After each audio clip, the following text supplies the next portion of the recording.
ഇപ്പൊ ഫ്രണ്ട്ഷിപ്പ് ഒക്കെ ഇപ്പം ഐഡിയ സ്റ്റാക്സിന്റെ ഇപ്പൊ തോന്നുന്നു ഏത് വർഷമായിരുന്നു അത് അമൃതയില്? ഞാൻ അമൃതയില് 2014. 2014 ആ ഒരു ആ ഫ്രണ്ട്ഷിപ്പ് ഇപ്പോഴും മെയിൻറ്റെയിൻ ചെയ്ത് കുറെ പേരെയൊക്കെ ഇപ്പോഴും കോണ്ടാക്ടും കോണ്ടാക്റ്റും കാര്യങ്ങളൊക്കെ ഉണ്ടല്ലേ? ശരത് സാറിനെയൊക്കെ ഇപ്പോഴും ഇടക്കിടക്ക് സെഷൻസിനൊക്കെ കാണാറുണ്ട്. അൽഫോൺസ് സാറിനൊക്കെ ഇടയ്ക്ക് ഫ്രണ്ട്ഷിപ്പ് ഒക്കെ അതേപോലെ തന്നെ മെയിൻറ്റെയിൻ ചെയ്യുന്നുണ്ട്. നിങ്ങൾക്ക് ഇപ്പൊ വാട്സ്ആപ്പ് ഗ്രൂപ്പ് ഒക്കെ ഉണ്ടാവും, അതിലൊക്കെ സംസാരിക്കാറൊക്കെ ഉണ്ടോ?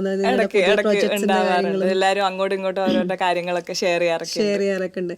അപ്പാർട്ട് ഫ്രം എന്താ പറയാ ഈ സിംഗിങ് അല്ലാണ്ട് പിന്നെ എന്താ വേറെ ഹോബീസ് ഒക്കെ ഉള്ളത്? മെയിൻ സിംഗിങ് തന്നെയാണ്, വേറെ അങ്ങനെ പ്രത്യേകിച്ച്.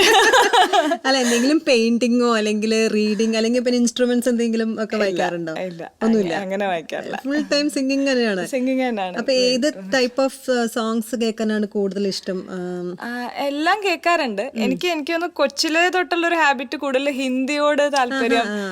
ലതാജിയുടെ പാട്ടുകളൊക്കെ അങ്ങനെ കേൾക്കുമായിരുന്നു.